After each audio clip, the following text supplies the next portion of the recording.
చంద్రబాబు చేసిన అబద్ధాలు, మోసాల పాలన చూసిన తర్వాత అందుకు భిన్నంగా 5 ఏళ్లుగా మన ప్రభుత్వం చేసిన మంచిని చూసిన తర్వాత ప్రజా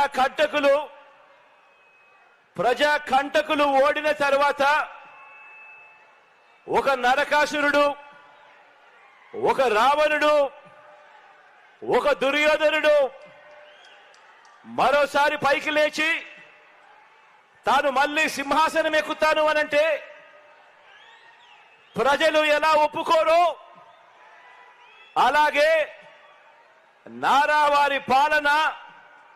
మళ్ళీ తీసుకువస్తామని ఎవరైనా అంటే ఒప్పుకోము అని చెప్పటానికి నంద్యాల నుంచి ఏలేరు వరకు, కుప్పం నుంచి ఇచ్చాపురం వరకు ప్రజలంతా కూడా సిద్ధంగా ఉన్నారు.